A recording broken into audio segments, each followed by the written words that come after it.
Welcome to Heal Through Humor, the podcast designed for you to learn about yourself and laugh along the way. In each episode, we'll explore the healing power of humor as I sit down with guests to talk about mental health, relationships, self-growth, and the ever-evolving world of social media. I'm your host, Talia Bombola. Let's get started.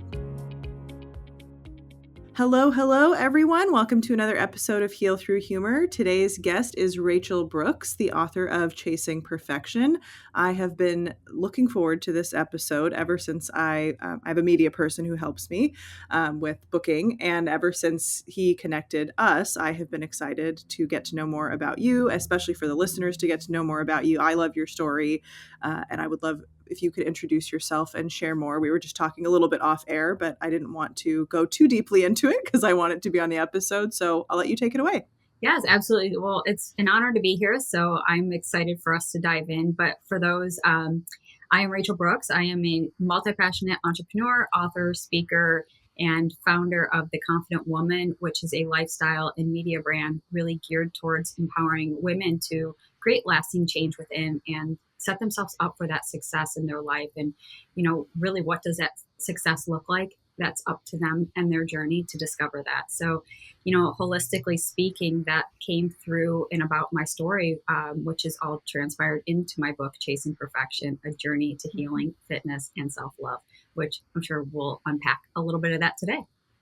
Definitely. My first question that I usually ask guests, which I think most podcasts cover this, but you can put any spin you want on it. What would you say at least one moment, but a few pivotal moments in your life happened that led you to where you are today? I would say, well, the pivotal moment was when I hit rock bottom. And, for everybody, there's a breaking point in somebody's life, right? And that's really the epitome to where we go from there, the epicenter of where we go from there. And so I found myself at the bottom of this metaphorical pit. And I said, there's got to be something better than this. And when I was in this place, I was really forced to confront a lot of my past, what led me to fall to this bottom and not really have some place to catch me. And in that bottom is where I had to really seek inward. And I think that that's one of the biggest breakthroughs in my life, is that as somebody who is chasing in that context, and why the book's title is Chasing Perfection is because it's that constant chase of enoughness. Mm-hmm. No matter what we do, is it enough? And we live by this worldly standard of what perfection is. And that's what the idea of, well, if we had the perfect life and the perfect body and the perfect job and the perfect bank account, then we'll be enough. And that enoughness was so exhausting that I not only hit burnout, but I had an injury that set me back as well, and some devastating losses and grief and a lot of things that compiled and led me there. Mm-hmm. That was the turning point in my life. Then on the up and up, because obviously I'm not at the bottom of the pit, so spoiler alert, turned out better than I thought. and then after I started coming to my own journey and my own story and rewriting one that was empowering and just filled with so much love and gratitude from a place that I hadn't been before, the turning point for that had been publishing my book. And from that point forward, my entire business, my life, my relationships, everything had been built upon that foundation. So I'm grateful for landing at the bottom, because I couldn't be at the top and appreciate so much of what comes from that as well. Mm-hmm. That's so true. I think also the perspective, I've talked about this with my brother before. I have a not identical, but similar story in terms of having to hit bottom in order to rise, kind of like a phoenix. Hit it a few times, probably like how, not Lewis and Clark, the ones who invented the plane flight. Why am I blanking? The Wright brothers. Mom brain. Thank you. The Wright brothers. Probably how they had some like ground touches before they finally took off. That was me. That experience, I've joked before that some people have to hit their own version of a bottom, and some people can just like metaphorically get a postcard and be like, yep, looks not like it's for me. I just trust you and I won't go there. Mm-hmm. And both journeys can lead to healing and awareness, but having to go through it yourself and rebuild and like reclimb, the first mountain or the second mountain, gives such a different level of appreciation for everything that I'm sure you have and I have in my life now. I don't think I would look at it the same or appreciate it the same if there was not a obstacle or a struggle to overcome to get there. I think it's like when you homemade lemonade, the part of the reason why it's so delicious is because you had to put the effort into getting it. It doesn't mean that there's not other good ones out there that you don't have to work for, but that's part of the story and why it's so rich and so in depth and so something that you can base your business around because it's part of you and it's part of your journey and your history. And that I think is a great connecting point to clients because you have the lived experience and you have the professional experience. Right. To piggyback off of what you shared, when you go there and you feel like I got a postcard, Mm-hmm. people don't want to live there. So they bounce off as quickly as possible and say, ooh, I don't want to go there. Yep. Don't like that. Yeah. Right. I didn't like it either. But my pit was so deep that the climb up, I was still at the bottom. Every step up, I was still there. So I lived there. I lived there for a bit. But, in hindsight, everything that I had to face, to overcome, to endure has strengthened me and given me the capacity to come through on that other side, that if I had just dipped my toe in that and bounced right out, I wouldn't be the person I am today. Exactly. And that's the depths of however far you want to go in your own journey will also give you the depths in the ascension is how high you can go there too. Mm-hmm. Mm-hmm. And that's, for anyone who's kind of on that walk or that path and like, wow, I don't want to go there. Listen, nobody chooses to go there. Like no. It's sometimes it's forced mandate and we have to because of the exploration. We avoid whether it's consciously or subconsciously for so long, and then we find ourselves there and it's like, oh yeah, this is uncomfortable. This is exactly why I did not want to be. And I call it the pit too. I years ago when I first started becoming a therapist, I remember the big thing back then was like promo videos on your website to get the client to have kind of like a sample of what it's like to work with you. And the pretty voiceover of me walking on the beach or wherever we filmed it, part of what I said was, I sit in the pit with you. I'm like your pit partner for as long as you need. And I might be the only one holding the light, or maybe we like share it until you're ready to journey out of it. And like you said, sometimes that can take a while, and having that guidance along the way or having those supportive pit partners, if you will, along the way, I think can make a difference. I'm curious if you had to pick a few of those along the way, what would you say helped you to get out of the pit? To get out of the pit, I think first of all was number one, accepting that I'm there. Because sometimes we can brave ourselves out of it. We could talk ourselves, oh, I'm just here for a second. I'll get there out, and we could pep ourselves up, but we can't outthink what actually is the reality is we're at the bottom. Mm-hmm. And allowing myself to grieve and heal while in that state, but also being grateful. So gratitude is a huge part of my journey because it allowed me to now see the good that could come out of what was an otherwise bad situation. So I would say self-awareness, gratitude, and then coming up further through the pit, you realize that you have so much compassion and love for yourself. So I would say forgiveness. So allowing self-forgiveness and forgiveness to those who directly or indirectly help me get to that bottom. Yeah, I don't think it's spoken about, at least in what I hear, it's not spoken about enough that even on the journey down, there's still gratitude for the people who either watched it happen or kind of not took us there because it's our choice in a way, but it's a perspective that I think once you're out of it, it's like, oh, that makes sense why this friendship didn't work, this relationship didn't work, this hardship happened. It's usually in retrospect that the sense is made, not while we're in that pain of, God, why is this happening to me?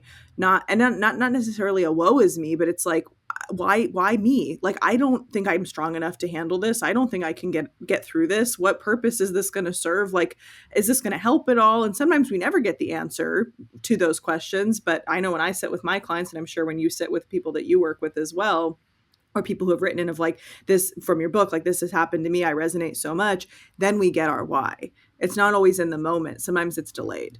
Right, exactly. And, when we're in our own pit, we're very self absorbed, for that lack of better terms, because we're just in a place where it's like, woe is me. And it's okay to be a victim. It's Mm-hmm. okay because this is your story.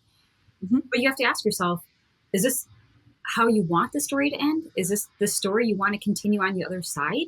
Right, right, And I had to answer, a lot of questions. I mean, the three profound questions that I asked myself was, who am I? What's holding me back? And why? And so I would never have, I never even thought to ask myself those questions. Those thoughts never even came through my mind. I didn't even right, care who I was. I right. was just going through life, just, blindly going and just, whatever. But life knocks the wind out of your sails and takes you out unexpectedly. But it forces us to really take that step back and ask ourselves those questions, because when we're able to ask ourselves, who am I? We now have to address that head on. We have to start Mm-hmm. redefining what that looks like. What is the narrative that we're speaking to and about ourselves?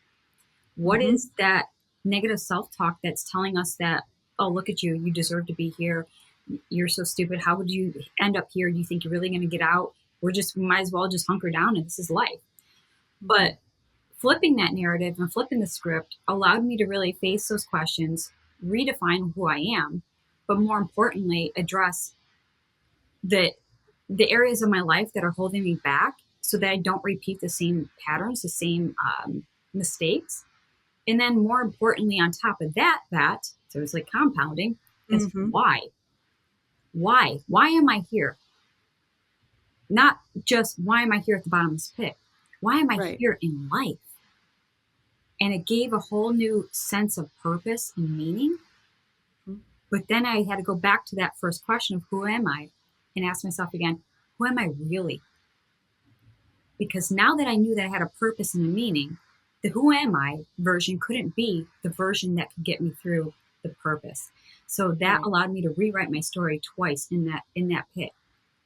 And it has been, something that I think we continue to rewrite our story. We continue to ask ourselves these questions. We continue to redefine, because who I was at the bottom of the pit 10 plus years ago is not the same woman I am today. And I'm not going to be the same person even, a month or 3 months or 5 years from now. And it's okay to give yourself permission, because once you do that, the bounce back is so much quicker. And that's what I found is where, again, if you're dipping your toes and saying, ooh, that sucks, I don't want to be there, then you're going to keep dipping your toe. But the more you go to the depths of it, you Yep. realize, okay, I know where to go. I got this. And it builds up your confidence. It builds up your esteem. It builds up the resiliency. It builds up strength, character, Mm-hmm. perseverance, all the things Mm-hmm. that we admire in other people, all those things that we would think about ourselves. But are we really strong and courageous if we're not willing to take the plunge? So there's a lot of these layers, but coming full circle, it's life is really about your opportunity to choose which direction you go, how you choose to step tiptoe or fully in, and what you're coming through on the other side with. What was the biggest takeaways? And those are the lessons that we carry forward into our lives. Definitely. And I would say as well, being, I joke with my clients, it's like, I forget which children's book it was, but it's like being afraid of your own shadow, even though it's like stuck to the tip of your toe. Mm-hmm.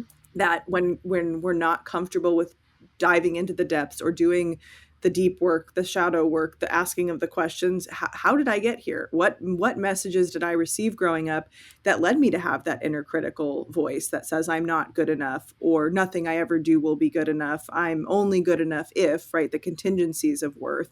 And being able to go in and examine that is not comfortable. And I don't recommend people who are, especially listening to this podcast, but I don't recommend people at large who are like, you know what, I've gone through a lot. I want to ask myself these questions.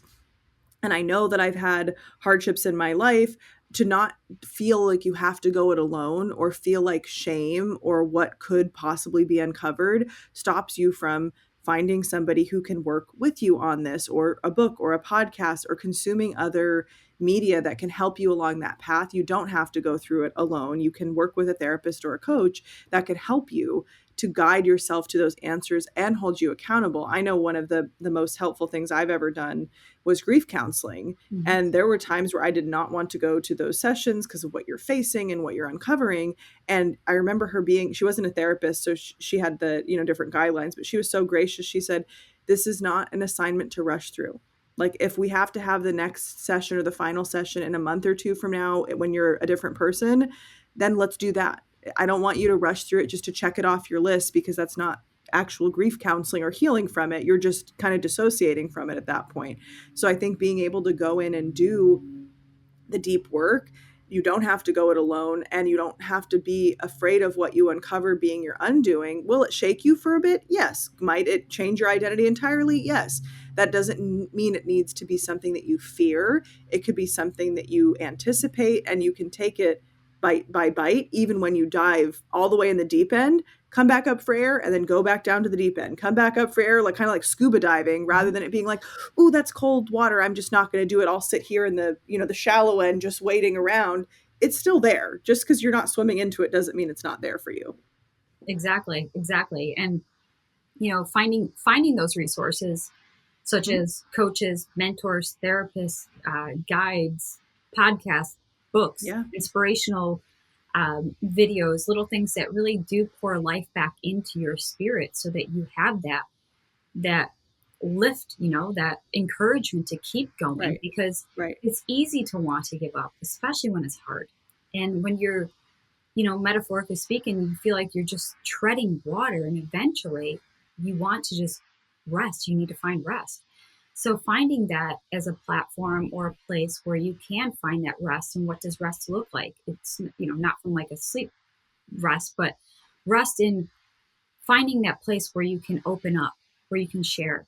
Somebody has your best interest to others who have walked similar walks, and feeling that encouragement and uplift through inspiration and encouragement of peers, friends, anybody. And sometimes maybe it's not our direct circle. Maybe sometimes the people in our direct circle are part of the play of how we ended up there. So we have to take a self-assessment, just really take inventory and personal accountability of where you are as of today. And there's nothing wrong with that. You just, hey, I'm here. Check in with yourself. Are things good? Great. Then keep going. Are things not so good, or maybe they're lukewarm? Well, let's readvise or revisit those areas. And then we can assess, what do we need to do to get to a place where it feels more comfortable, but not complacent, if that makes sense. Yes, I think that's a good distinction. That it, and I always say that we can't grow if we don't learn to tolerate discomfort, because growing can be quite uncomfortable at times.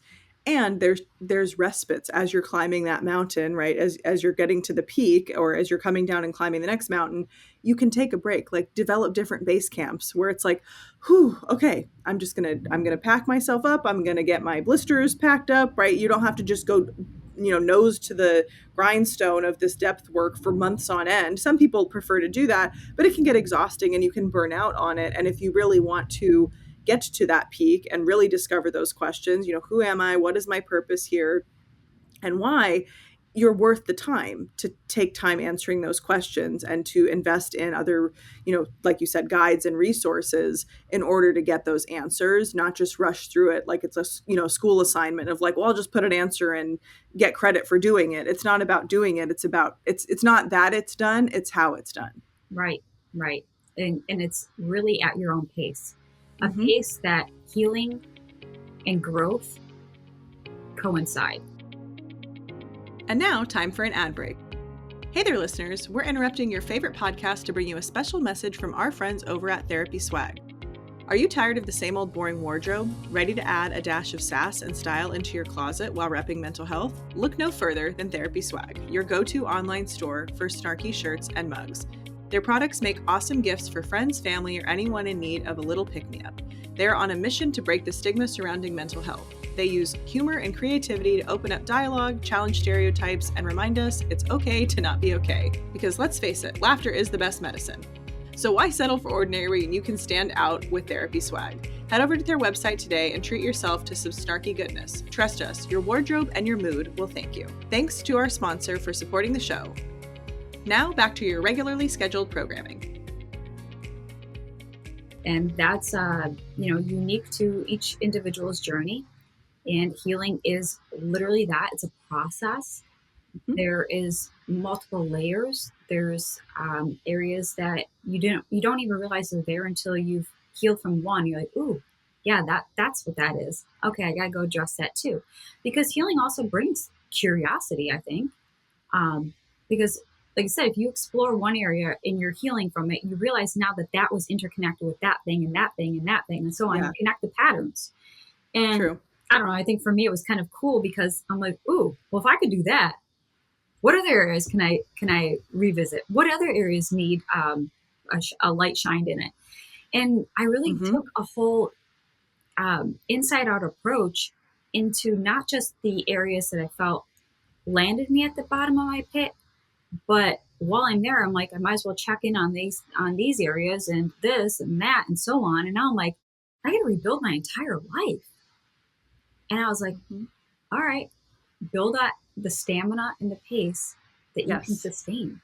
Yes. Yeah. And it was so cool. It's so cool. So Yeah. It's not for everybody, because some people, like I said, don't want to go there. But once you go there, you're already in the thick of it. You might as well just continue. I mean, you've already kind of taken your beatings and the wounds are already there.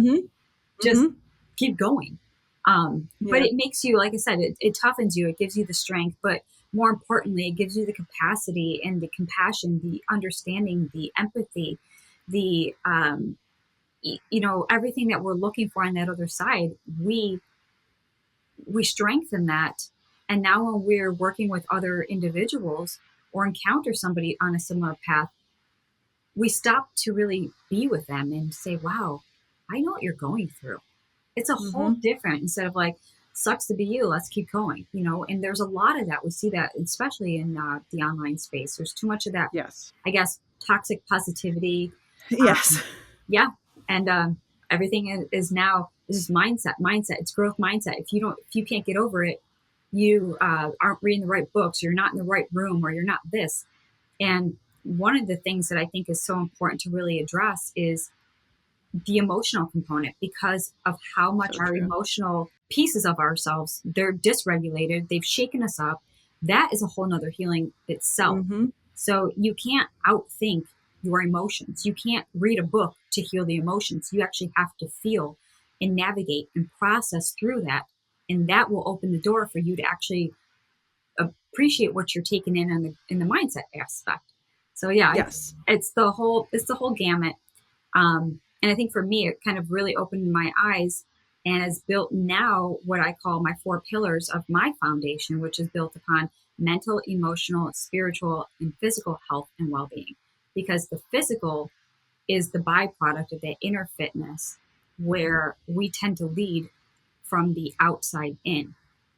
And that's a whole different approach. So everything I do now is inside out. Yeah, I think that's the most aligned way to live also. And if we are honest with ourselves, and as uncomfortable as it can be, especially for those of you listening who are very intellectual and spend a lot of your world up here in your mind, to drop into your body, to learn how you feel, to learn not only how you feel, but what are emotions.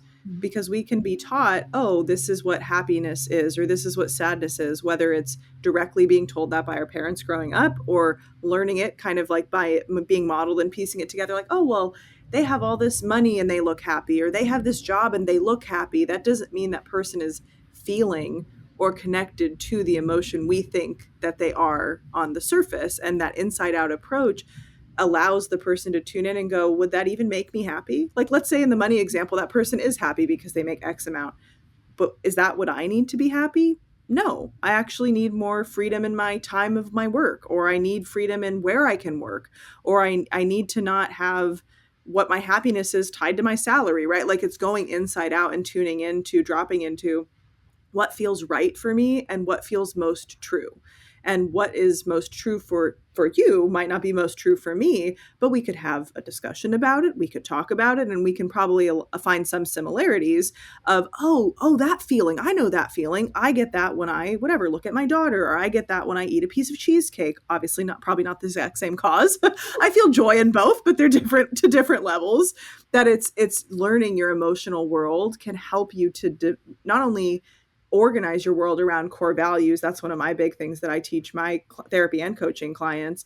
It helps you to know what is the physical activity that's most honoring of your life and what's most aligned. What is the spiritual? What is the mental? What is the emotional? How can we get all of those online so you're not feeling like something's missing or like you didn't do enough of that inner work? At least that's the way I tell them to look at it.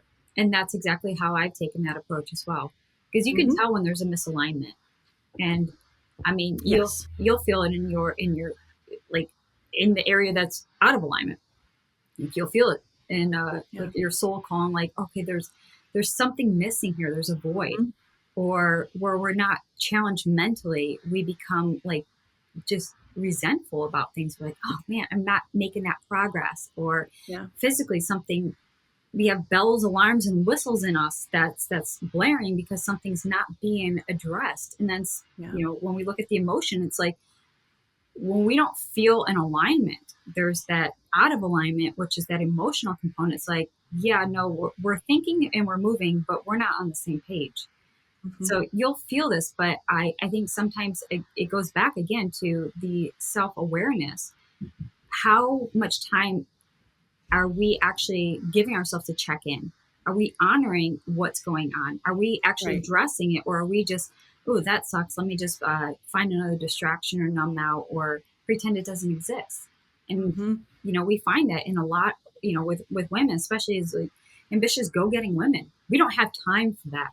We got Right. laundry list of things to do, kids screaming, dogs Mm-hmm. barking, all kinds of Mm-hmm. stuff. And you want me to check in with myself? Yeah, no, not. I'll get to that Tuesday at 5 o'clock. Yeah, there's no time for Yeah, it. that's number Mm-hmm. 173. I'm only at 14. Yes, yes, exactly. Yeah. Yeah. Yeah, I think tuning in, it doesn't have to, I work with, that's probably my main specialization. And it comes from me also identifying as like a very ambitious woman. And I've been talking about it more on Instagram, but being like doing it all or doing based worth, and then not being it all necessarily, but like feeling it all and being based worth. Because somebody had written in and asked like, well, how do you like how do I feel more self-worth, or how do I tune into my self-worth? I forget the exact wording. And I had commented and I said, I bet you tie your self-worth to your productivity. And that is going to be something to rewire by leaning in of where you already worthy. Where do you not have to produce results to feel that way as it is? And when you are attuned to that you already have worth, it's your job to just pick it out where it already exists, not cultivate more of it, because that can be exhausting. And that's what you touched on in the beginning too, is that feeling of not enoughness. If that's the motivator or the drive to do a lot of what a person does, and then they achieve a lot, and then they look at it and they're like, well, when will it ever be enough? Despite all the accolades, all the awards, or whatever they're measuring that enoughness by, it's like a drug. You're just going to keep chasing it. Like I joke, external validation is the worst drug that I ever did, because you just want more of it. And there's no dose. You develop a tolerance so quickly. It has to come from that internal validation. The accolades are nice, but that's the cherry on top, or the sprinkles on top of the sundae. It can't be like the base or the ice cream.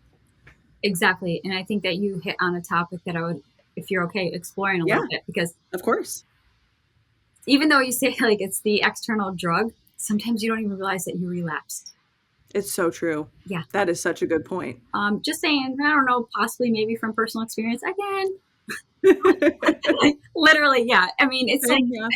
okay, so I write my book, Chasing Perfection, and it's like, intellectually, I know this. I know this now.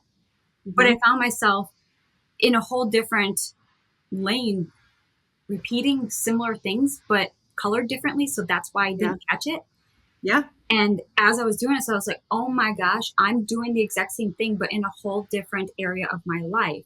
Yeah. But had I not done the inner work in that pit, I would be blindly just continuing on this path and wondering, oh, how did I get here? I Mm-hmm. know how I got here. I know how I got here.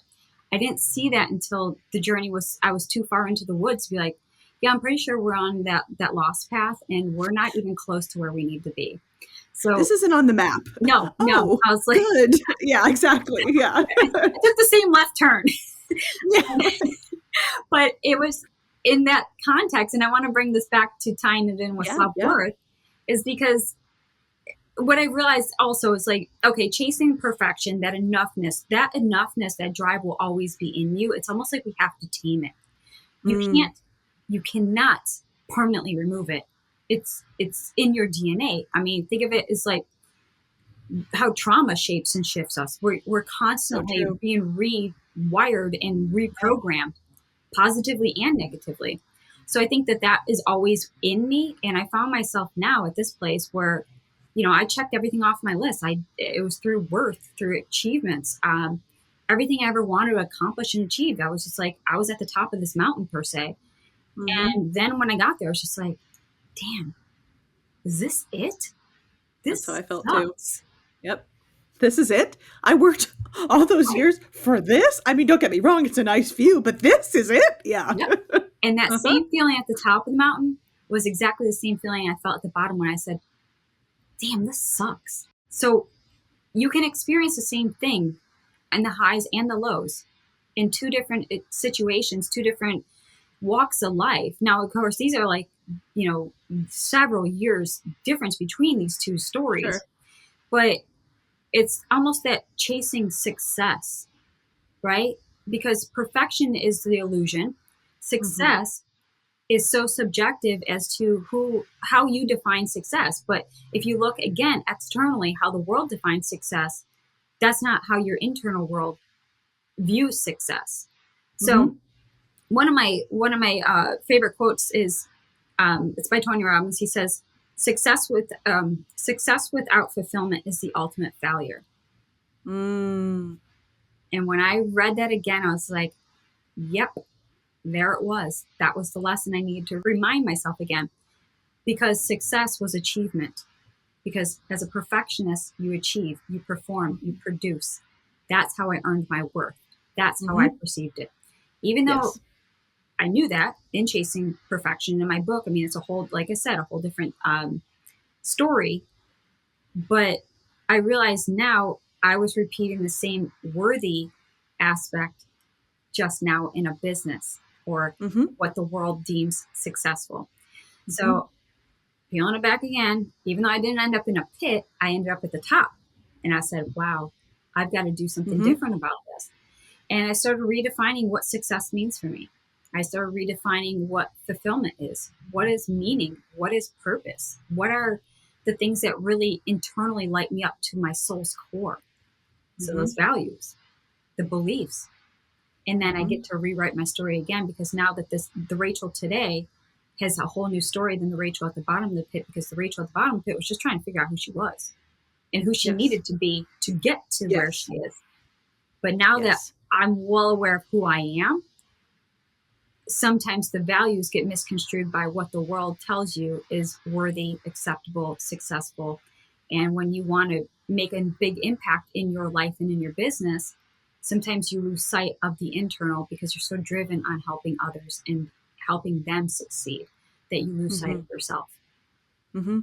Yeah, and I know the original quote I believe is from one of the very motivational videos by like I forget like David Goggins, like the guys who are in the military that like you hear it on the audio on some of the reels on Instagram and they're like Mm-hmm. really hardcore.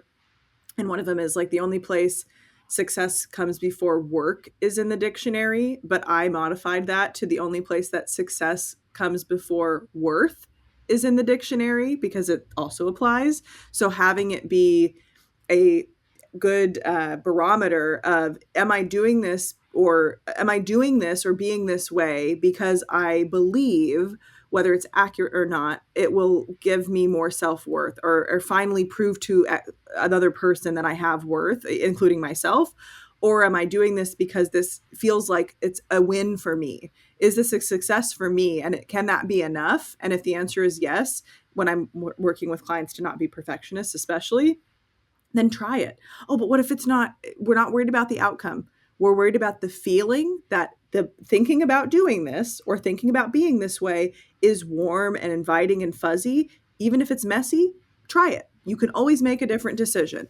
Caveat, maybe a couple of things you can't always, but it's like more often than not, if you make one decision, like if I got something for lunch that I didn't like, I could always send it back or order a different thing the next time. Like it's rare, minus the gravity problems, it's rare that you couldn't choose something else. And that's the same, very similar path of working away from being, working away from striving for perfection and asking yourself, what is the most important part? And I work with parents on this all the time too. What's the most important part when you're dealing with your teenager? Do you want to have a relationship at the end of the day? Do you want to be close to them when they're in their 20s? What do you want the rest of your life, right? We're talking about like not just these few years. What do you want the rest of your life to look like? And we can adopt from what you desire a different way of being and different things to do now, because it's sometimes it's that it gets done, sometimes it's how, sometimes it's by who, sometimes it's when. Knowing the answers to those questions can help take the pressure off of not having to do it all and be it all the time for everybody all at once. That's exhausting. And it's not a matter of if it leads to burnout. It's a matter of when and how burnt are you when the burnout, is it like, am I on like a light level of toast or am I on like the dark level of toast on the toaster? Exactly. And yeah, so back to the personal experience. Yes, Mm-hmm. I sensed that I was getting very toasty, and the awareness now said, Mm-hmm. you better hit eject now, Yes. because you know if you stay in there too long, exactly where it's going to end up. So, like I said, I mean, the bottom of that pit has taught me so much about life. And as I Mm-hmm. started to feel this pressure, like the internal burn, because that's where the energy is coming from. You feel your physical just fading out. Then mentally Mm-hmm. you start going, and then emotionally you're spiraling out of control. You're like, oh my gosh, what is going on? It's like this internal chaos. And then, spiritually, you're just like, yeah, we've been trying to tell you, that's not who we are. We don't go there. And all of a sudden I was just like, damn, there it is again.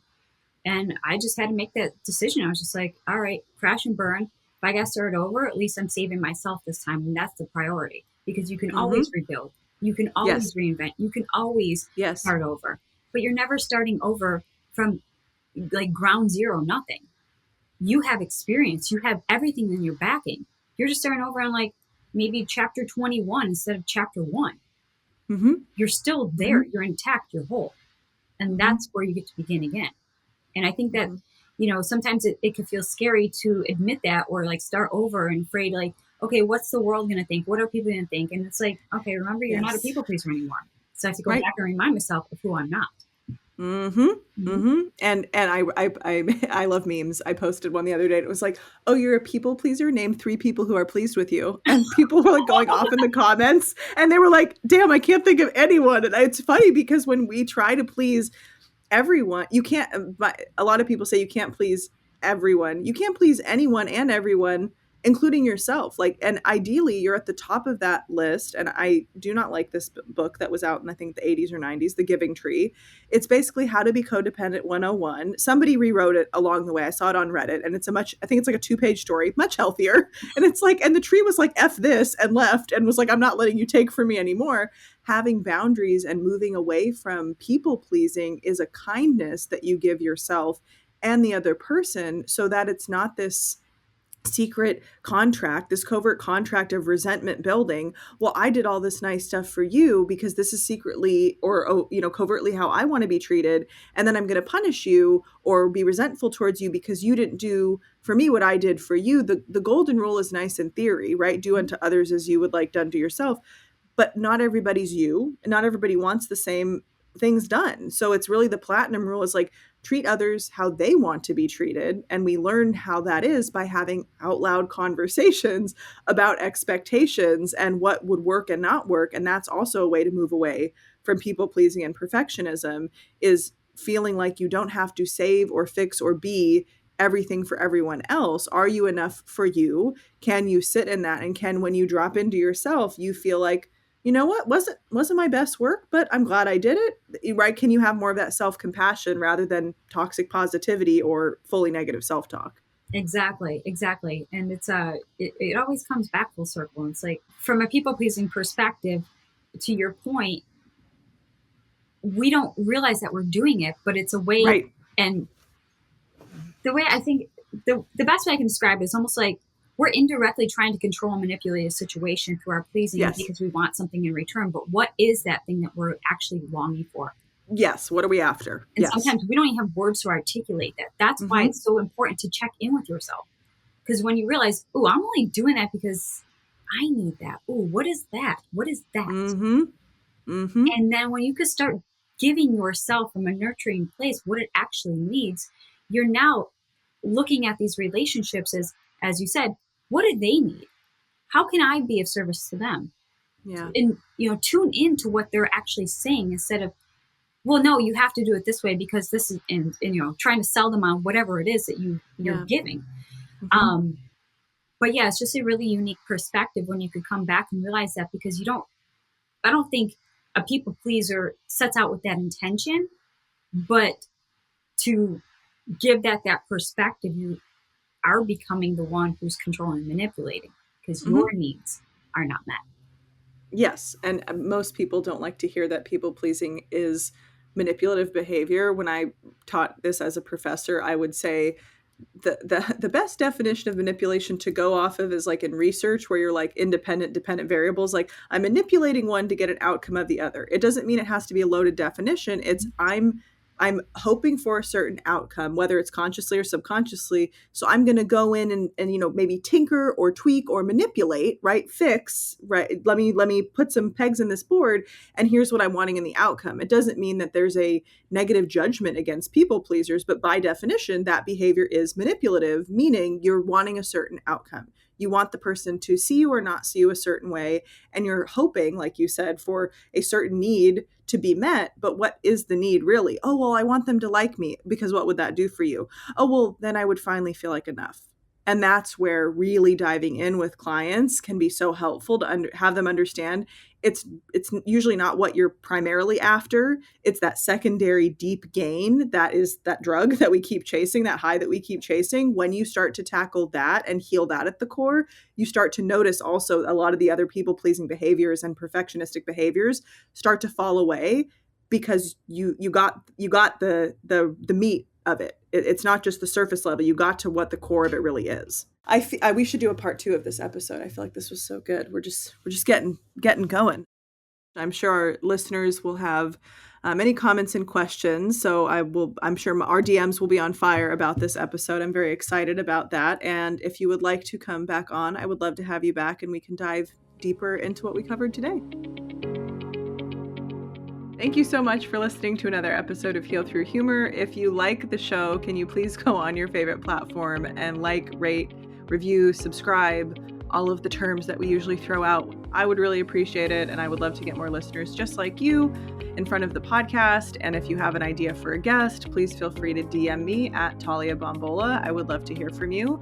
Until then, I will see you on the next episode. Take care.